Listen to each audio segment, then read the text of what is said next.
Lady Colin Campbell had something to say when she heard about Markle allegedly questioning why she was not getting paid while on a royal tour. Lady Colin Campbell claimed that Meghan Markle did not even realise that she was already paid for her services while on tour. After all, she received a clothing allowance among several other perks. Well, you know, once a hustler, always a hustler, and she didn't understand she'd been paid. Her clothing allowance for the 2 years she was in the royal family was greater than every single queen, duchess and princess in the whole of Europe put together.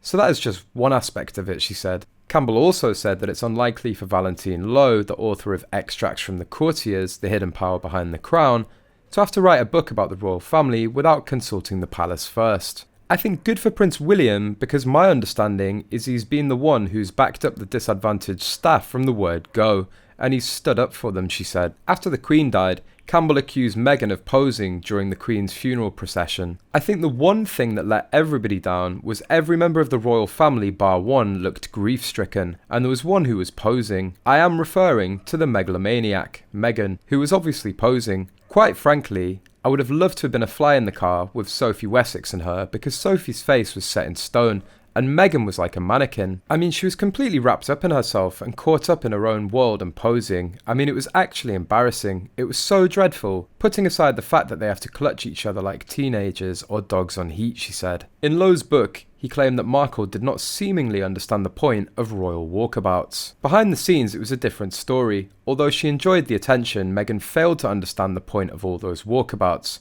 shaking hands with countless strangers. According to several members of staff, she was heard to say on at least one occasion, "I can't believe I'm not getting paid for this," he wrote. The author also claimed that Prince William offered a young female royal aide a shoulder to cry on following harsh treatment she had allegedly received from Markle. His actions, which included asking her, "I hope you're okay," have led to praise from Lady Colin Campbell. Lady Campbell said, "Good for Prince William.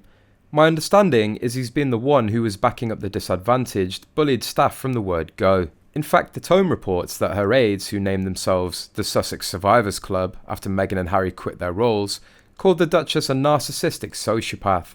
In the book, the Markles are described as virtual tormentors who treated their staff, a succession of decent people, as vipers. At one point, the staff believed in Meghan and would have done anything to help the couple succeed.